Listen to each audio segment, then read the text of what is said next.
Show. What's in your cup? A whole lot of everything, ladies and gentlemen, boys and girls, everybody all around the world. This is the Kickback Show.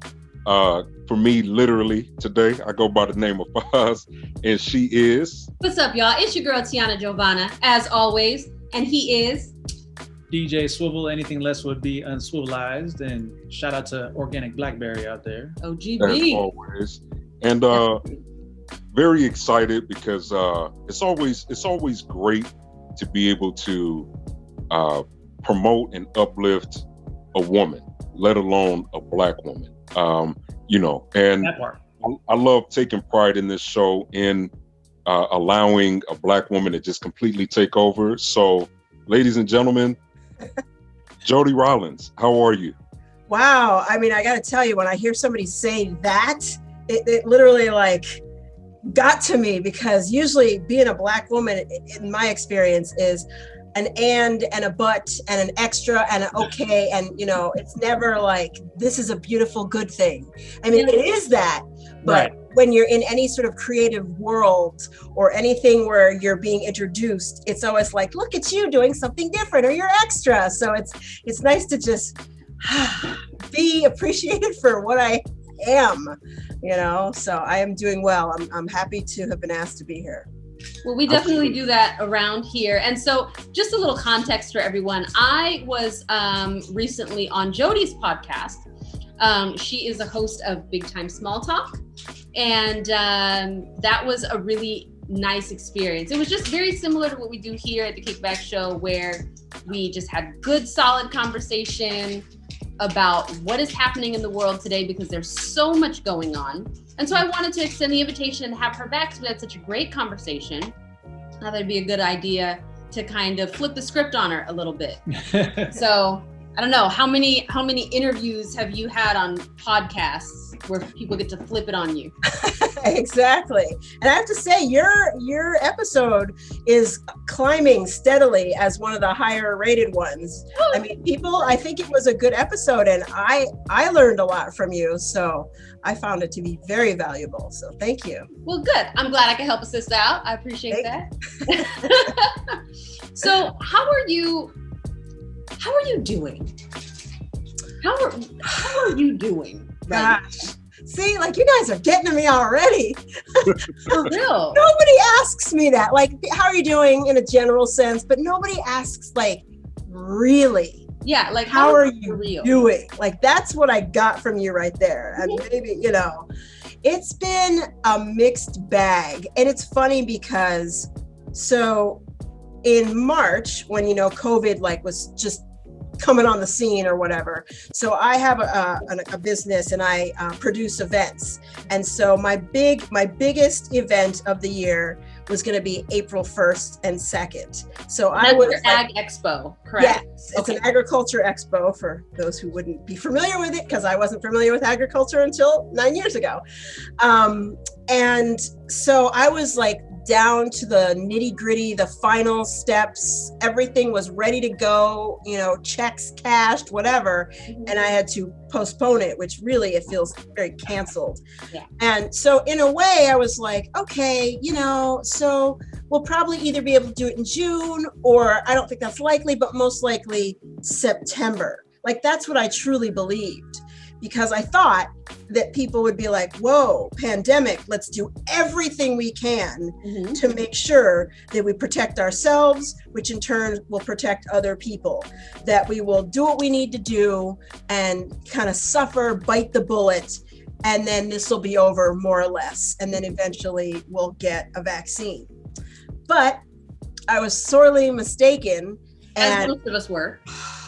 I mean, the conspiracy theories, what I call this sort of national temper tantrum, the idea that people are like, well, why should I have to wear a mask? And it's old people who are going to die anyway. I continue to be floored by that. And the fact that, and I have people who I would call friends that I'm close to, that we just disagreed politically. And now I see we disagree on a deeper, I just don't even know how to put it, like a visceral level. Yeah. Because I mean, a good friend of mine, she was in my wedding and she's like, yes, but, and this is months ago, so I don't know, we don't talk about it now, but months and months ago, maybe around May, she said, but it's a lot of these elderly people who are probably going to die anyway. And, who knows when they were going to die. And I'm just like, that's not our place to say. If it's your grandma or you or your mom or your kid, you want every second that you can get from them. So if it's another day, another week, another 6 months that they were going to get without COVID, that's theirs to have. And so it's been a complete and utter shock and disappointment with this country, because I am a very patriotic person. My husband's military. My grandfather was military. I just have always been like, I love this country. It has its flaws, but I love this country. And I gotta say, for the first time in my entire life, I was like, what is this bullshit? Like, who are these people? Are we the United States or not? Because this isn't united. And then you mix in the Trump stuff and just, I thought for sure he was going to be a landslide loss. And then to see people who didn't vote for him before be somehow wooed into this cult, because that's what it is, in my opinion, it is a cult, and be okay with everything or be dismissive of things that I care about, racism and all the problems of his corrupt cabinet and way of, being a president. To see that happen, like, I couldn't even enjoy the win of Biden as much because of that. And I'm trying to literally just say, you know what? Don't let that steal my joy. I didn't live in a place where I could dance in the streets. I was kind of mad. I'm like, dang it. I totally would have been out in the streets dancing. Yep. People here, like, we're just kind of like, okay, and the friends I have that live here were like, yes, finally, like, we were stressed. Yeah. But so between the COVID disappointment and the political disappointment, and then now as the uptick of the virus itself, because I didn't know anybody who had it. I knew people who knew people who knew people. Mm-hmm. I didn't know anybody who died. And then 2 weeks ago, I had a lady from my church. She died, and she had a lot of life in her. I think she was in her mid 60s, and she had some minor health problems, but she most likely would have lived another 20 years, minimal, gone. And then right now, another couple friend of mine, he's dying. He's 70, but he's older than the wife. The wife is around my age. Yeah. He's dying right now. Like, she's there saying goodbye. Wow. And so it's like closing in. Mm-hmm. And I'm pissed. I'm pissed that people just go, I don't want to wear a mask. I don't want to miss Thanksgiving. And I'm like, so what? Yeah. So that's how I am. Yeah. No, and it's good that you brought that up, because I like your idea or your phrase, national temper tantrum. Yeah. So we live in Huntington Beach. Mm-hmm. And if we're having a national temper tantrum, then Huntington Beach is the big fucking baby. Like, that's seriously. And it's crazy because the night that Gavin Newsom instated this like 10 p.m. curfew, right? At 10:01, there was about 400 people at the pier protesting that stay-at-home order. And it's crazy to me because there were no arrests. I'm sorry, I think one arrest was made for public intoxication. The police are not enforcing the 10 p.m. curfew. They were out there just kind of monitoring the situation. But it makes me so irritated because I'm like, let that have been some black folks. Yeah. And it would have been dispersal, rubber bullets, grenades. Yeah. I mean, how patriotic of them to be protesting. People died for your rights to be able to be in this country. How dare you protest? If you don't like it, leave. Yeah. All of those rules out the window when it's whatever they want. When the script is flipped. I think it's ridiculous to me that people are complaining about wearing a mask, but like, you're not complaining about the sign that says no shirt, no shoes, no service. Like, I know. You're not boycotting that. Like, you're not protesting that. But a mask, like, really? Like, yes, it's uncomfortable, but yeah. I mean, how long are you in the grocery store? Yeah. or whatever. You know what I'm saying? Like, Yeah. But I think the worst part about that is that the current administration was able to make something as innocuous as a mask a political thing when it never should have been. And we can't undo it. We can sort of a little bit, but what is it? The horses have left the stable on that.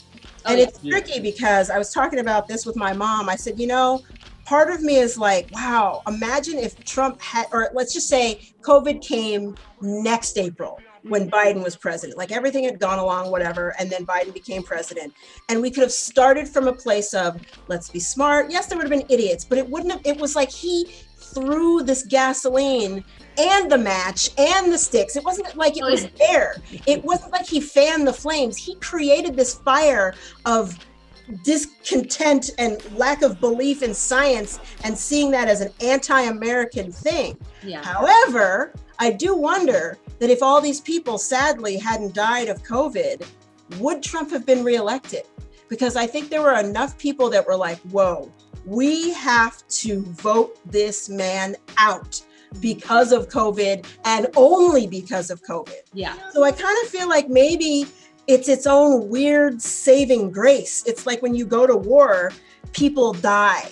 We were at war with this fucking president and people died because of it.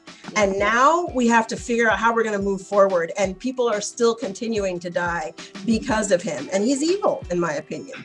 I agree. Completely evil. Here's an interesting stat for you. Okay. So in Japan, there's more people that died from suicide last month than have died from COVID this entire year. Wow. Wow. Like, get a bar of that, ladies and gentlemen. Yeah. What was the number, like 4? How much of the responsibility do you also subscribe to members of Congress that align themselves with this administration?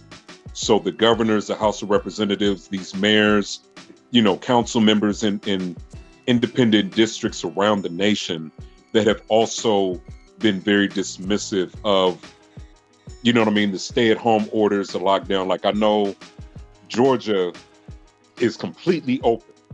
There's spaces where I'm talking to people that are like, yeah, I'm in Atlanta. We going to the club tonight. It's wide open. Like, we haven't been locked down at all. Like, you know, so with that, how much of the responsibility goes to other people as well that have also been reelected or have remained in, you know, in their positions of power and privilege? I think just as much. And it's almost worse. It's like if you have like a husband and wife and the husband is beating the kids and the wife knows better but does nothing. It's almost like she's worse because she knows better. The husband is messed up, not that he's not culpable, but he's messed up. He was abused himself. He can't think straight. Bad, right? But the wife knows better and she doesn't do better. And the Susan Collinses of the world and the Murkowskis of the world who kind of ebb and flow, keep saying, oh, but the president is going to this and he's going to that. And Lindsey Graham, who hates him, like, come on. We know he doesn't like Trump. He said it all along. Yeah. But he likes what Trump can give him. All the power, all these constituents, because he got elected like wham, bam, right back in there again. There was no like closeness with him. So we have no reason not to detach his lips from Donald Trump's ass. He doesn't have a reason to. So I hold these people completely accountable, if not more, and I won't forget them. I won't. I mean, you can't, because some of the blood is on their hands. It's very sad. That's why I'm really hoping this what is it? The 2 races in Georgia for the Senate seats. Like, I really hope that, you know, we're able to pull those off, because like if we don't have control of the Senate, then this next administration is just going to have their freaking hands tied and nothing's going to get done. That first couple of years is going to be rough until at least the midterms. But, and I think it'll be good too. I mean, not to get completely political, but it'll be a good thing. God help us, please let us win in Georgia.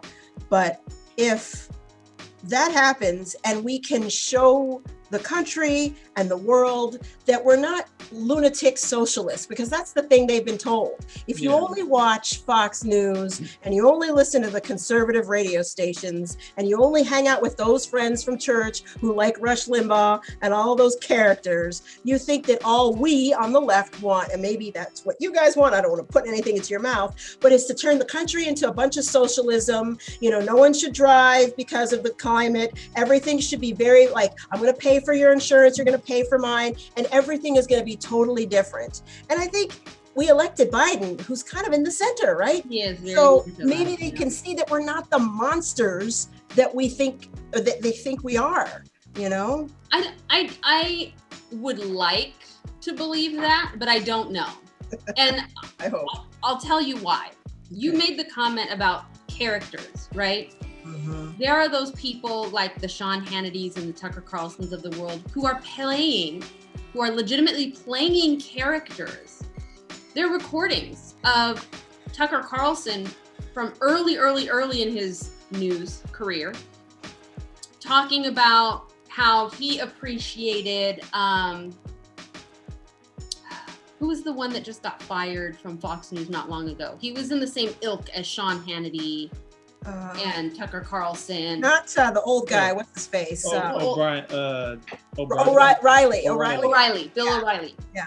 Hold on, can we not give these people like their dues as far as like, or we need to disrespect them and change their names. Oh, this story is very disrespectful. No, but I'm saying like don't call Tucker Carlson by his name. Like we got to substitute their names. Like, okay, so these people don't Tucker deserve Carlson respect will be Swanson because he's the heir to the Swanson chicken.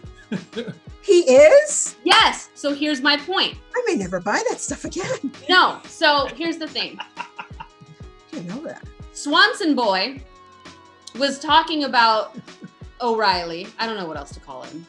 Old dirty bastard. No, because that's a disrespect to actual old dirty bastard. Right. Yeah. We'll think of something. Yeah. To whatever. Old Whitey. So Swanson boy was talking in reference to O'Reilly and how he appreciated the character that O'Reilly played because he knew that there's a difference between the persona that O'Reilly has on screen and who he is. And he said that he would study him. He would study the character that he played. And that's how he learned to be who we see on Fox television. He will sit there and talk about, you know, those of us who can't afford, those of us who are not elite, those of us who are downtrodden. Oh my God, it makes me so angry. Meanwhile, and most, like you said, you didn't know, most people don't know, he's the heir to the Swanson chicken empire and was born with a silver spoon shoved up his butt. People have no idea.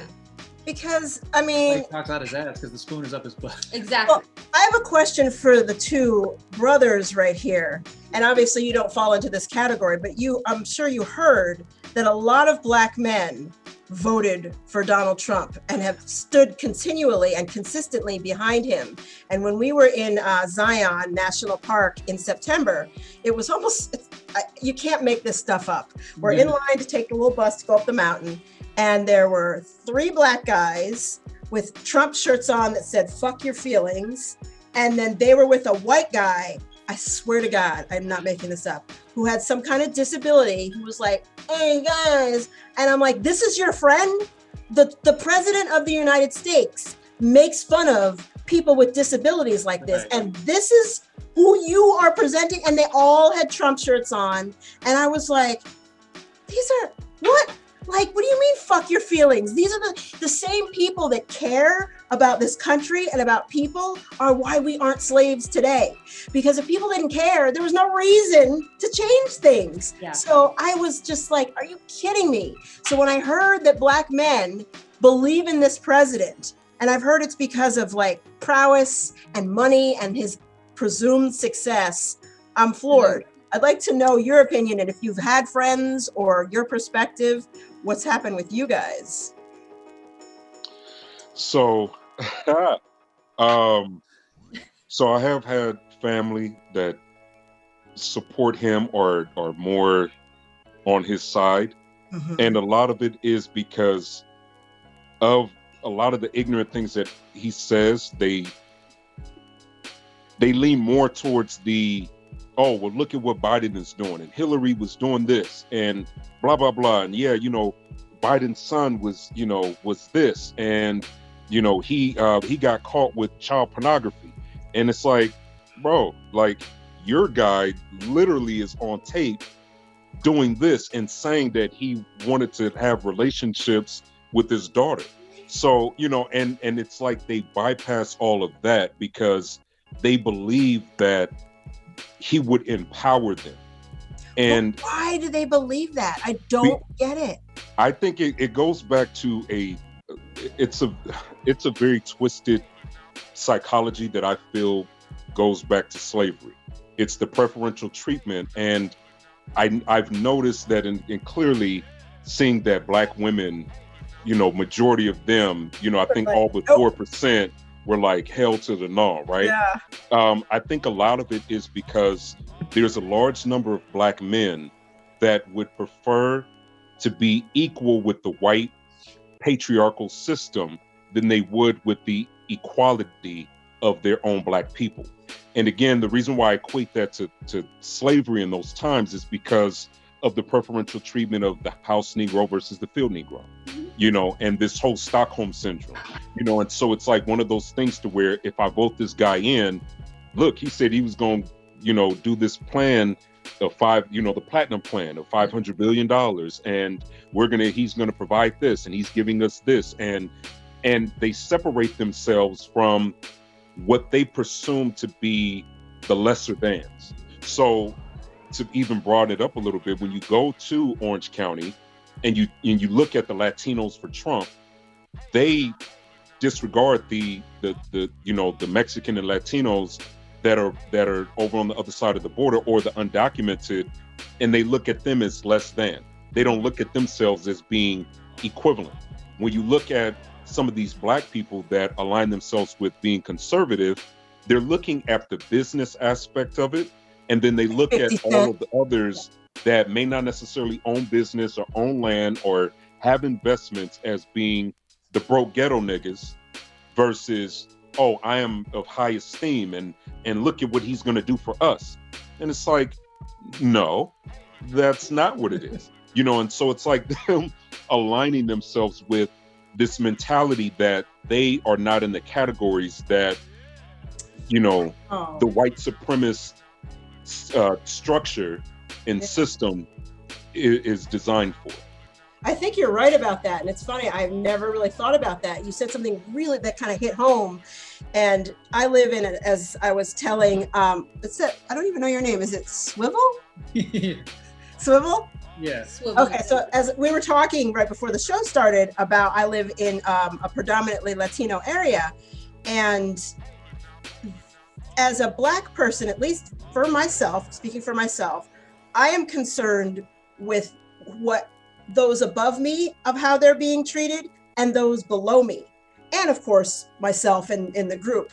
I can't detach myself, even though I've never lived in the projects, the hood. I've never been poor. As an actress in Los Angeles, technically maybe, but I had cable and a car and whatever. So, but I just wasn't making a lot of money.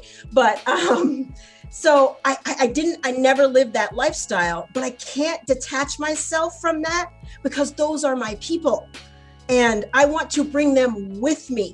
And so when you say all Black people are this and all rap music is that, I have a problem with it. And look, it's like your family. I could say all my stuff about my brothers and sisters, but you can't because you're not part of the family. Yeah. But what you mentioned is so true. People separate themselves. They go, oh, a lot of Latinos go, well, I'm not that. Mm-hmm. That's them. And I was saying to my husband too, my husband's white, and we have all these race conversations because he's a white man with blue eyes, goes out in the world, and his life is easier. It just is. And he really didn't realize it till he experienced being with a Black woman.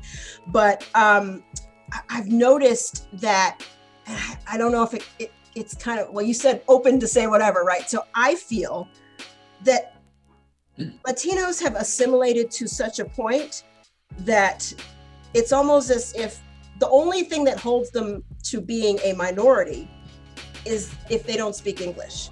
If you speak English and you work, you can judge all of it based on what white men will date. White men will date Latinas, white men will date Asian women.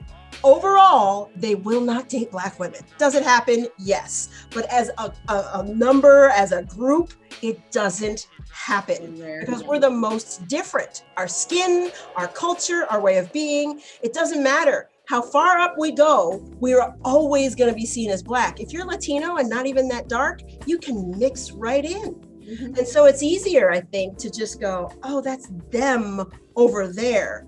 I'm with these people. So I really appreciate what you said because I'm just like, why?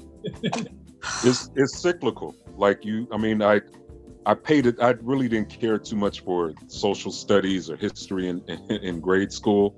But one of the things that stood out to me was during those segregated times when you had an influx of immigration here in America, the Italians, the Irish, the Scottish, they were all deemed as lesser than. Mm-hmm. And it wasn't until the white supremacists, those that saw themselves as being elite, or clearly the ones that owned slaves, said, you know what, we need more numbers because clearly now that we're moving into this new age to where slavery is becoming abolished and more people are, are against it, we need to up our numbers. Mm-hmm. And that's when you started to see Jews being considered or identified as white.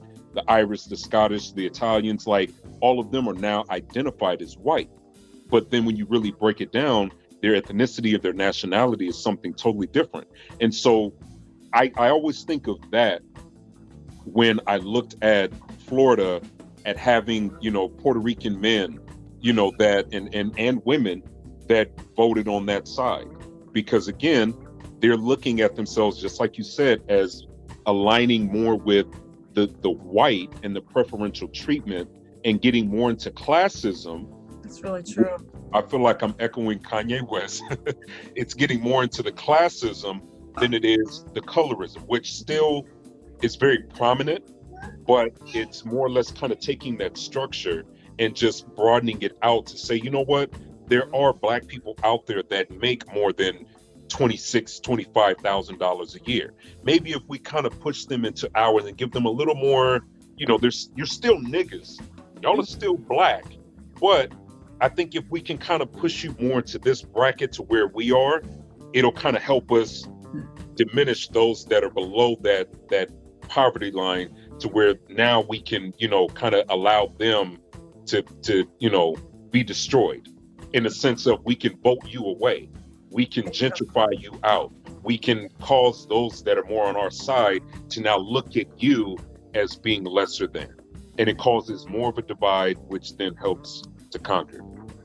It's really, really sad. And I think that's why when I saw 50 Cent who was like, I'm voting for Trump, I'm like, have you forgotten? What about us? It's like, it's very easy for everyone to sort of step on the heads of Black people and just say, well, you're still down there.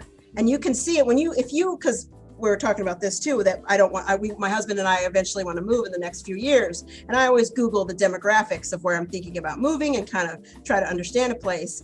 And if you Google now, even like 10 years ago, maybe 15, it would say, like white, Asian, Latino, Black, Indian, whatever, Native American. Now it says white and then Black and then other races. Like the whole Latino has gotten absorbed in this way. They've decided that they can't call it this or that. It's non-Mexican white. And I'm like, when did that happen? Yeah. Like it's harder to find, but Black is still Black. Like, you know what I mean? They're not going, okay, well, here's this person their family is Creole. They don't care. As long as you're Black, you're just in that little group, Black. So. Yeah. Yes. She's like, I'm here, I'm Black. Yeah.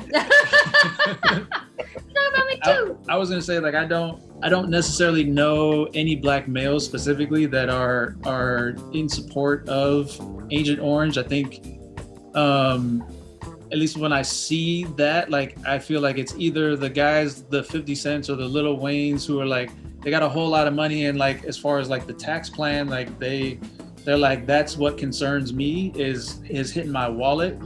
I mean, Lil Wayne, he's just been disconnected from blacks, I think, for reality a long time. So like, we buy his records. Like, has he forgotten? Well, I know white people are buying his records, and is that all that matters now? It's a lot of white skater, hipster, emo. Like, it's a whole plethora with him. But I think as far as like average Joe Blow black male, I would venture to say it's a lot of guys that are like middle America. They kind of grew up with, farming or that type of demographic. And so like, they side kind of like with what Foz was saying in terms of like aligning themselves or trying to feel like they fit in with Trump supporters. Yeah. And that's sort of like my short answer. As I was saying, we definitely got a deep conversation going here, and I definitely want to continue, but I think we should take a quick little music break for the listeners. Jodi, what's on your playlist right now? Like, what artists or songs are you really kind of like vibing to right now? I like this new song called "Therefore I Am" by Billie Eilish. And have you heard that? Mm-hmm. I just love it. And then right before that, I had downloaded "Love Looks Better" by Alicia Keys. So that's what I've been. Good workout songs too. All right, there you go.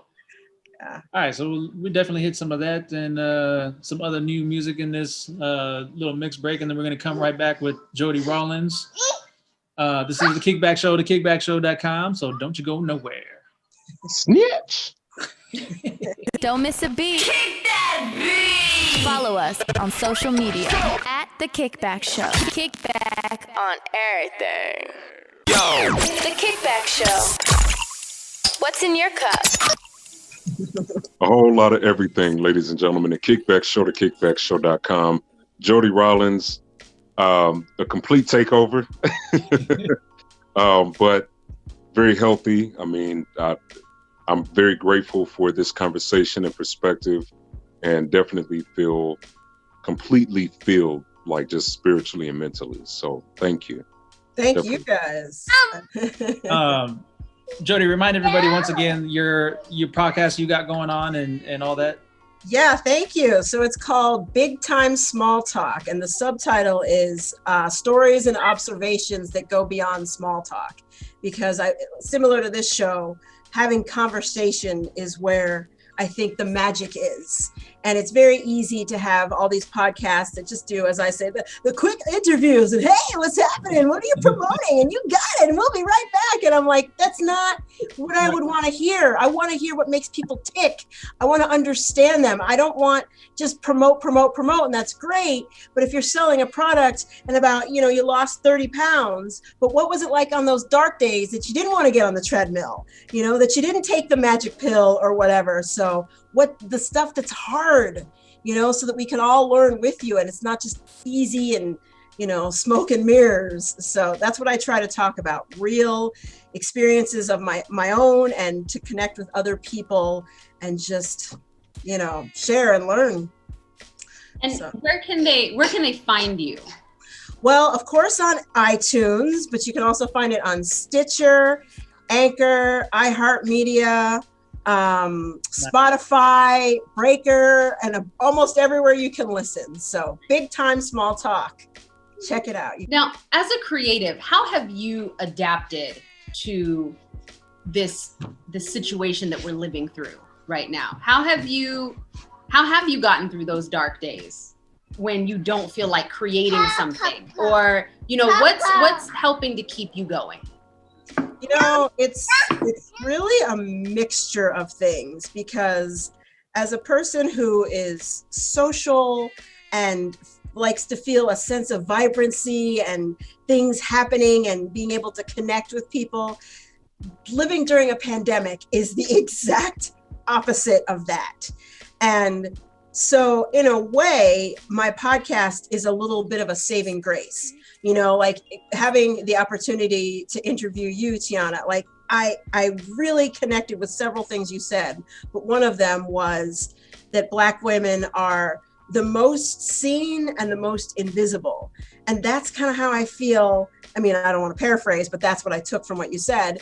But that's how I kind of feel right now, because politically it's like, we did this. Black women did this.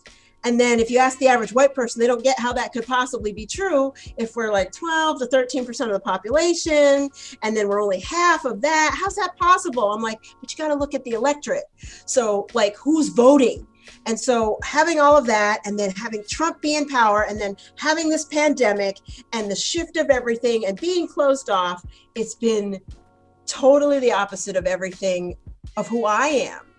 So I try to at least see the lessons here, and that good comes with bad sometimes, whether we like it or not. And it's, if things are comfy and cozy, then you don't change, you don't grow, you don't learn anything. And I have a cousin, believe it or not, she's 102 and a half years old, and she's all there. She was around for the first pandemic, and she said, I could quote her. She said, we need to respect this virus, and it's trying to teach us something. And I'm like, she knows more than anybody else, than all of us know, more than any president. At 102 and a half years old, you as a Black woman have seen some stuff, and she has survived and has a sense of humor. So I'm thinking this virus is definitely here to teach us things, whether you believe it's spiritual or not, whatever you believe in, a higher power or not. I think there's lessons here, you know, and it's just a matter of what we choose to see. Because think about it, 2 years ago, last year, right around this time, Thanksgiving, everybody was like, oh, more Christmas decorations. It's barely Thanksgiving. Oh my God, Christmas decorations around Halloween. It's so commercial. What are people saying now? Yay with the Christmas decorations. It makes me happy to see lights. I put my Christmas tree up before Thanksgiving. I've never done that. Now, I've never been the one that says too much too soon, but you know what I mean? Like, it's those little things. Like, we're looking for joy now instead of just, you know, it was found in a different way. So I'm trying to find those lessons and exploit them to the best of my ability, whether it's on the podcast or in my life. I will definitely be one of those people who will say over and over and over again until I'm blue in the face, everything happens for a reason. Mm-hmm. And I don't believe that this virus and the paradigm shift that is happening as a part of it is an exception to that rule. Yeah. I think it's terrible. I think a lot of people are going through some very difficult times. And I'm speaking on that from a position of privilege, right? Because I'll be completely honest, 2020 has not been a bad year for my family, right? I'm now working from home 100%. My husband has been home more often than he ever has in previous years. I've got my family with me. We're all under one roof. We're all still gainfully employed. I get to go on bike rides in the middle of the day with my family now for my lunch break, instead of, you know, running down to whatever fast food place and grabbing something and sitting at my desk in some miserable corner. Mm-hmm. You know, we're not hurting financially. And so I fully acknowledge the position from which I am saying all of this. But that being said, you know, I've been through some really, really bad things in my life. And I can still say, like, looking back on those things, having been through them, everything genuinely happens for a reason. And I think that this is a huge learning opportunity for us as a culture. I think it's, you know, I've seen more unity within the Black community as a result of this administration and as a result of what's happening with COVID. I've seen more families come together. I've seen more people wanting to shop small businesses, right? Because those are the people who's hurting. So more people are banding together wanting to shop small businesses. Black women are having a huge moment in 2020. where, you know, we're opening up more of those small businesses than anybody else. Mm-hmm. And I think that there is no growth or change without a significant amount of discomfort. And the more uncomfortable you are, the better, the bigger the change, I guess I should say. That's like a butterfly has to struggle. Mm-hmm. And it's the struggle of its life to get out of that cocoon. But the struggle that it goes through is what sends blood to its wings and allows its wings to grow. If someone were to go and open up that cocoon for the butterfly or cut it open and allow the butterfly to go, it would fall to the ground and die. Yeah. Can I share with you? So butterfly moment. I agree with all of that. And my husband taught me this, and it's one of my favorite sayings. So he runs an agricultural company, a harvesting company. So therefore he's a farmer, but he doesn't grow anything. But he taught me that if you have a crop, the best way to get it to be its strongest is to stress it out. Like literally decrease the water or the sunlight or the nutrients, because that crop thinks, oh my gosh, we are suffering. We must push forth the best that we can so that we get all these seeds so that we will continue on. If not we, this person, part of the crop, the rest of us will go on, and you will get the best crop that you can get. And that's people. That's, you know, like willing people, because we're still going to have the ignorant people who are like, nope, I'm not changing. I don't know anything. I'm willfully ignorant. That's it. But the rest of us, it's crappy, but there are lessons to be learned. And you're right, you know, and sometimes I feel like if there's not things that always happen for a reason, there's always a reason that you can at least find, which is sort of two sides of the same coin, you know, but it's true. And one of my favorite sayings, and I think I've kind of combined it with several things, but adversity is the admission price for growth. You know, without that adversity, you don't grow. And I definitely feel like I've had a lot of growth during this COVID time, and it's been a mixed bag. Like in some ways, like you're saying, I'm in a privileged place. Like, you know, I look at my stepkids, they have 4 parents, and all 4 of us have been working. Now, my business has taken a huge financial hit, but I'm still able to pay my bills somehow. You know, my husband's industry is untouched, and my husband's mom and her spouse, my husband's ex-wife and her spouse, they have pivoted, but have been untouched as well. So we're really lucky in that respect. But yeah, it's hard. It's very hard to just, I don't know, watch people, like I was saying, now that it's getting closer to me, watch people dying. And it's not been anybody that's really, really close to me, but the one person that I know that's dying right now, that's the closest it's been. And it's just like, it's such a smack in the face, you know, when I hear people not wanting to wear a mask, or like, no, I don't want to not have my Thanksgiving dinner with my 25 people. I want to do what I want to do too, but you can't. And the idea that I see on the news or whatever, some of these stations, they say, well, first they said a mask didn't work, then they say it did. They don't know what they're talking about. Exactly right. We didn't know, because this was new. They say it like they're stupid. There's a difference between not knowing something because it's new and you learn, and you're stupid. And they've sort of been treated like scientists don't know, so they're stupid. But we are fallible human beings. We don't know everything, and nothing is promised. Not the restaurant industry, not travel industry. As much as I want those things, there's no promise in any of it. So we have to find a way to be those butterflies and survive and thrive in a different way. It just is. I don't make the rules. It just is, you know? And again, I say that too from a place where I'm not out on the street. I think the government has failed us massively. You don't just send a $1,200 check and hope for the best, or $600 a week or whatever that was, and then cut it off, you know? So we had an interview with a guy in Canada. His name's Zach Zoya. He's up in Montreal. And we had this conversation, a very similar one. And he talked about they've been on lockdown. They've had restrictions, the entire country, since March. But since March, people have been getting $2,000 a month every month if they've been affected. Exactly. The richest country in the world, the best country in the world. Yeah. What are we doing? What are we doing? People are lined up. I live like 15, 20 minutes from a food bank.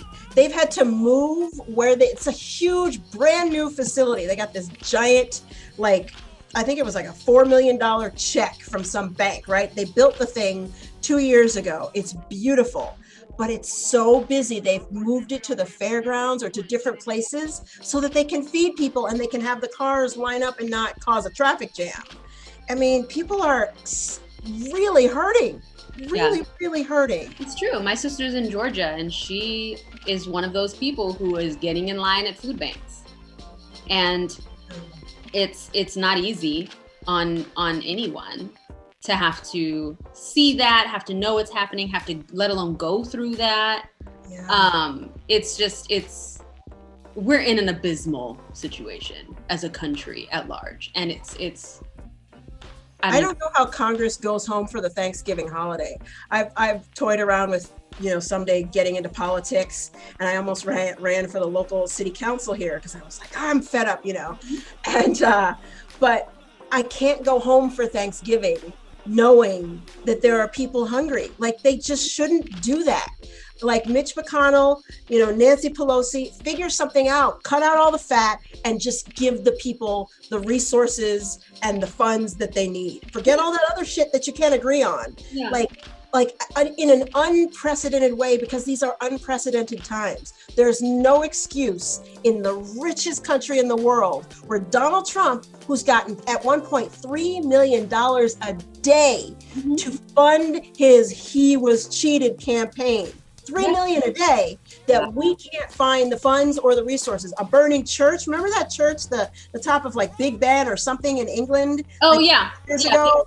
Millions of dollars. Like people. Oh, no, it was Notre Dame Cathedral. Yeah. Yes, that's right, Notre Dame. From this country alone, like when they do drives for like when there's floods, where is all that shit now? Yeah. It's bigger and it's worse. And I'm like, what? Nothing. Just everyone's just going along. I don't want to wear a mask and this sucks. And, it's just sad. There's nothing you can say that makes it okay. There's nothing. There isn't. And I think that I heard somebody say, I don't remember who it was, and I don't know if it's like a famous quote, but it's that no one can take us down, meaning the United States, except us. And we're doing a damn good job of it. And Russia just gets to sit back. They go, look what we did in our part, and laugh. Yeah. And China and Iraq and, all the Middle East or whatever, just Iran. And what are we doing? Like, we are literally a divided states of America. We're not united. Yeah. And it's sad. It's especially sad. I was watching a TikTok the other day, right? And one of the creators that I follow, I don't remember her name, I'm sorry, but she came on and she was talking about most of the Black people that have at least done a little bit of research on what other country they can move to. Yeah. And I sat back and I was like, oh, so it's not just me. I know. I was like, and then I thought about all of the friends that I have, and I'm like, I want to say that we've already had that conversation. Yeah. I thought about it. I mean, I'm like, how does all that work? And when I did my ancestry.com, I found out I'm part Scottish and Irish and, and a little bit of a bunch of French and Norwegian. I'm like, I like snow. Okay. That's one of those happiest ever countries whenever they do those studies and whatever. I mean, think about it. The fact that you're saying I'm with my husband, I go for a bike ride in the middle of the day, that's how it should be. There's no reason that part can't stay. I have 5 stepkids. And at one point they were all under 18 playing 2 and 3 sports each. So between that and music and running and going and practice and like shoving food down their throat and going to the next thing, it was horrible. Yeah. To me, it was horrible. I mean, they're living a good life, but when it was too much. And now I'm sorry that the sports are canceled, but I get to spend more quality time with them. And we're not running and going and just like two ships that pass in the night and we would divide the games where it was like, okay, we'll go to the first few innings of this, and then we'll go to the basketball game of that, and then tomorrow is the swim meet. And it was too much. It was way too much. And I always thought it was too much then. I know a lot of sports parents are like, yeah. I'm like, they're not joining the NFL. They're not going there. They just aren't. Then none of them are going to play in the NBA. I'm sorry. So Little Timmy is cute, but yeah, and he may be talented. Good for him. He's the star, whatever, quarterback. But to me, it's those moments, the family moments that you can't get back that matter. The bike ride with your daughter in the middle of the day. You're going to remember that more than, whatever lunch you picked up at Panera Bread that you're like, oh, that salad was really, really good and healthy. Yay, me. Yeah, exactly. So I hope we can take from COVID what we want and then get rid of the stuff that we don't want. Exactly. That's what I'm hoping to do anyway.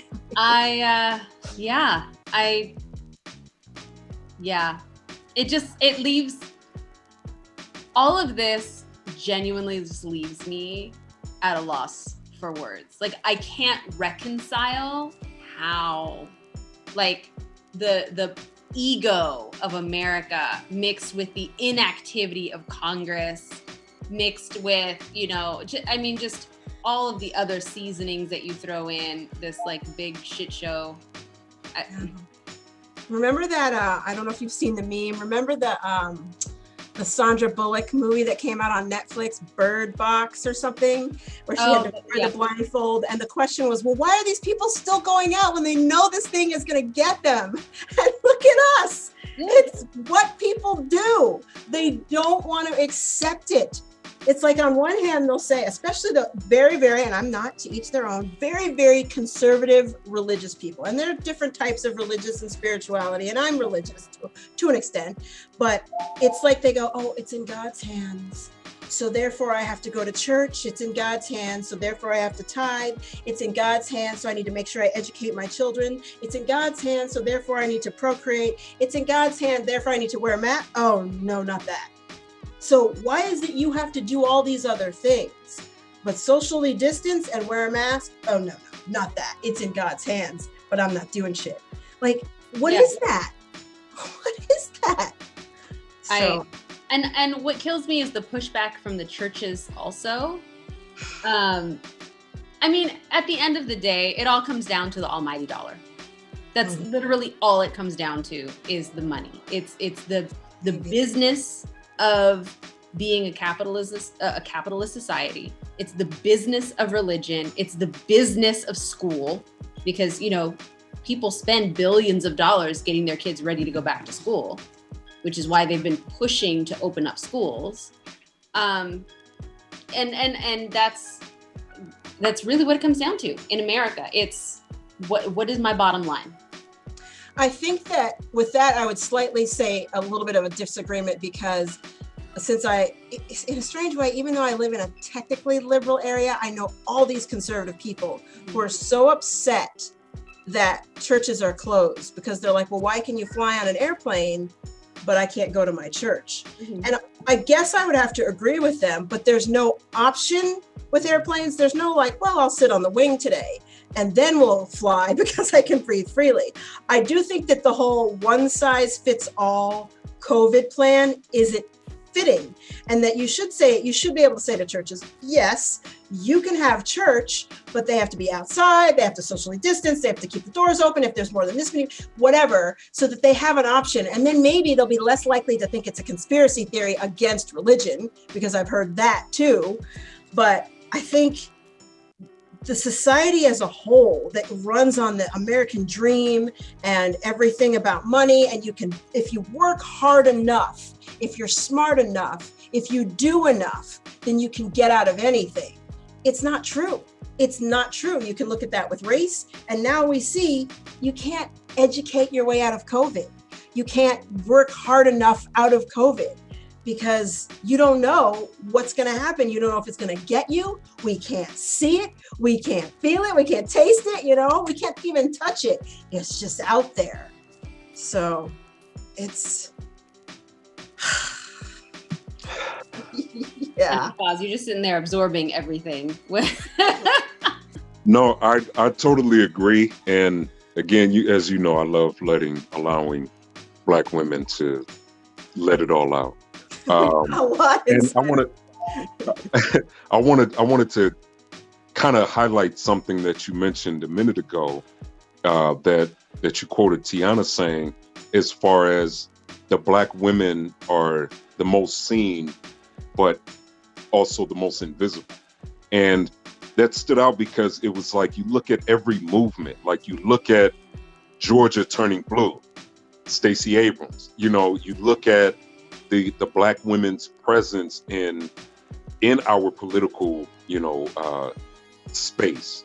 And it was Black women that, at least that I saw, with the Maxine Waters, with AOC, really kind of pushing towards a lot of, the efforts to liberate our people. When you look at Black Lives Matter, Black women in the front of that.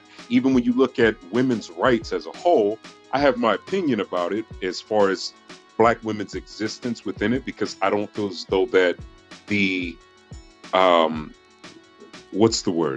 feminist movement is for Black women, but not. You see Black women at the forefront pushing for women's rights as a whole, kind of almost more than they do, for their own, in a sense, women, in a sense, it was Black women that got voting rights for women, like in the midst of, a civil rights battle. And yeah, like, the Martin Luther Kings and the Malcolm X's like got a lot of the shine or the spotlight, but there was some very prevalent Black women's groups that were like doing a lot of movement and getting a lot of things done, just sort of behind the scenes, if you will.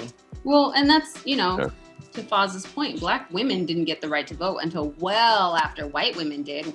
So women's suffrage was about women, white women only. It had nothing to do with Black women. Black women were there, but didn't do shit. And to quote one of my favorite comedians to watch, Paul Mooney, he did a bit where he was talking about certain Black people, the likes of like Tiger Woods and OJ, kind of getting their nigga wake up call. And to fast forward to what you ladies were just talking about, I feel as though that society as a whole, despite their ethnicity, nationality, whatever you look like, however you identify, all of that pushed to the side, America is getting its nigga wake up call. They're starting to understand what Black people have been saying, have been experiencing, have been, have been living for their entire existence as so-called United States Americans. Now it's that system is applying to everybody, and it's like the ones that I see that more or less are making a way out of no way, at least here in LA, are Black people. They're like, we've dealt with this struggle. It's the ones that have lived under that umbrella of privilege that now have to adjust and try to make that is so true. The ones that were executives and CEOs and, in these high positions of corporate power that now have to step down or now have to, kind of adjust to a new way of living. And I mean, clearly it isn't all of them, but I've had conversations to where some of my colleagues are like, this little side job I have, the CFO and the COO and blah, blah, blah. Like they're starting to go through like the process of bankruptcy and they're starting to shut down and they're laying off and then the furloughs. And it's those individuals that were used to that privilege that now have to get this nigga wake up call of, see what this top ramen tastes like. You better go and throw them hot dogs in there and fry it up. What did Chappelle say on Saturday Night Live a week or two ago? It was like, come get these nigga lessons. Man, they're real. They super real. And America is giving you that boop bop bop real quick. Like, and it's one of those things to where I guess the silver lining is that, especially, well, at least in my circle that I can speak of, I could say the same.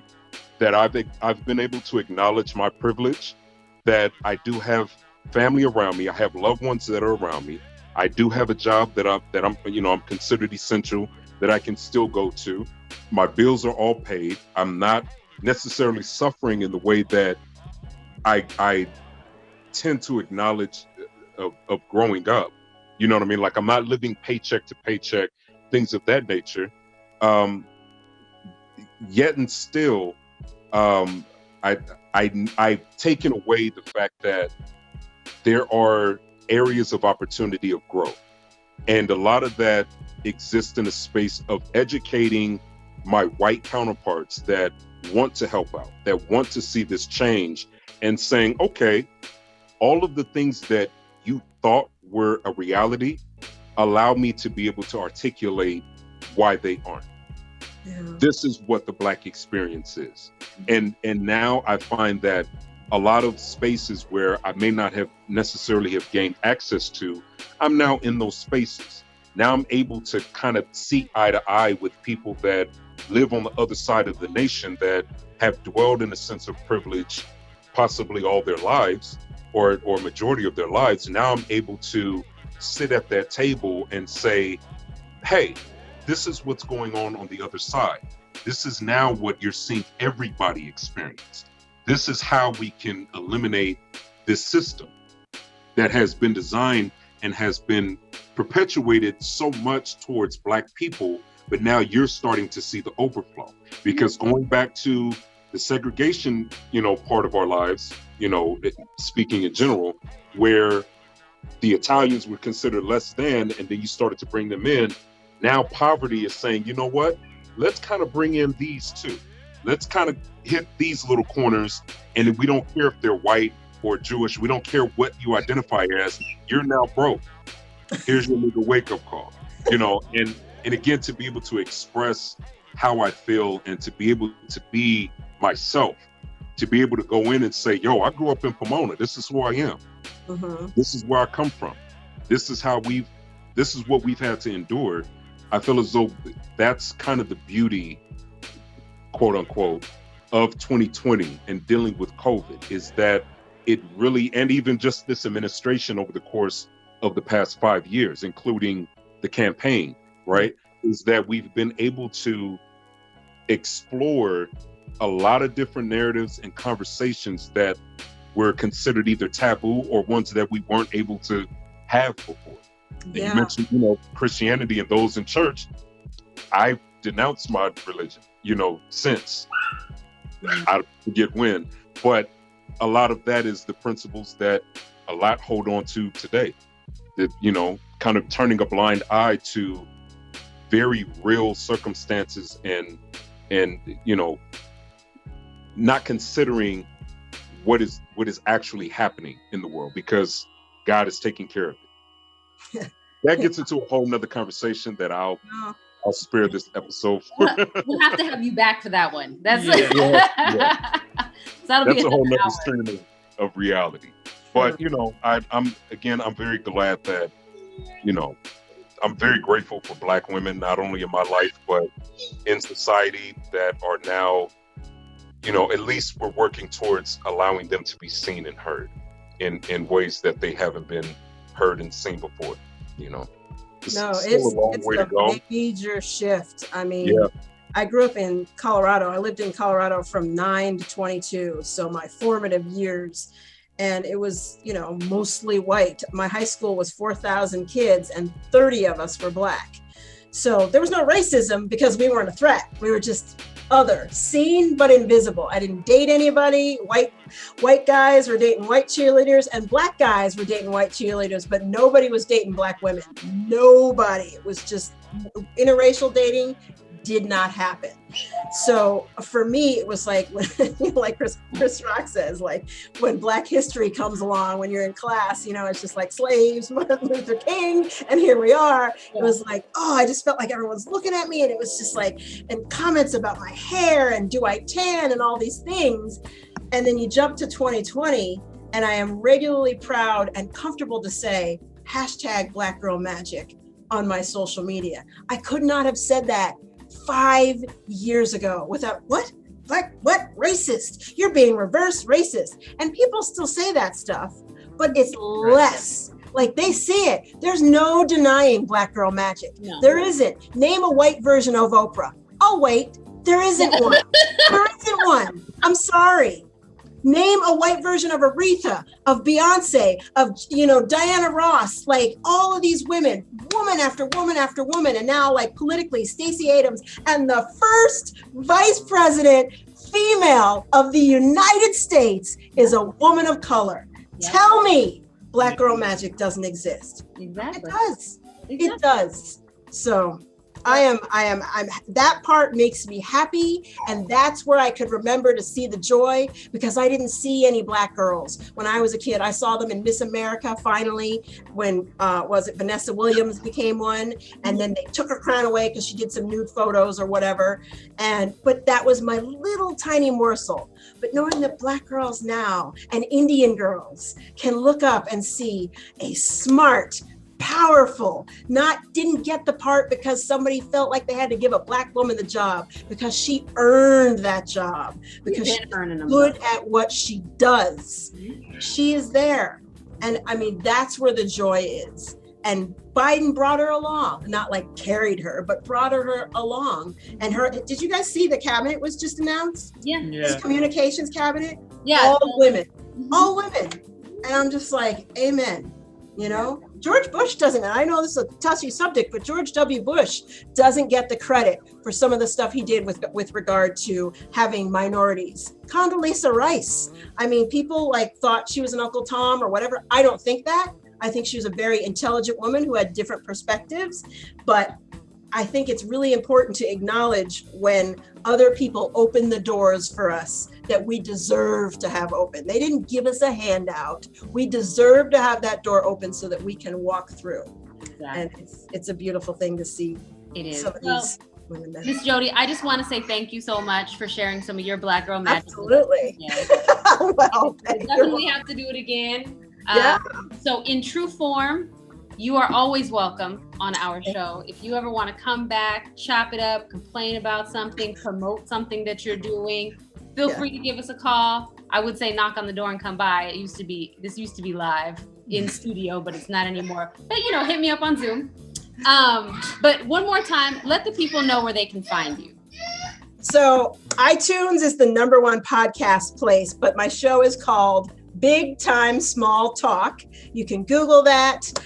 You can find me on Instagram under my name, Jodi Rollins, and Twitter. It's a more of a negative place, so I'm on there a little bit, but I am on there. And I am going to be having my 12 days of Christmas starting December 1st, which are 12 bonus little podcasts, one every day for the first 12 days of December. Positive, motivational, optimistic little nugget episodes that'll be about maybe 20 minutes in addition to the regular podcast. So the 12 days of Christmas, Big Time Small Talk. Tune in, say hi on Instagram. Perfect. Thank you so much again. And for everyone listening out there, this is The Kickback Show, thekickbackshow.com. Check out Miss Jodi, and we will see y'all next time. Thank you guys so much. Thank you. Thank you. Don't miss a beat. Kick that beat. Follow us on social media at The Kickback Show. Kickback on everything.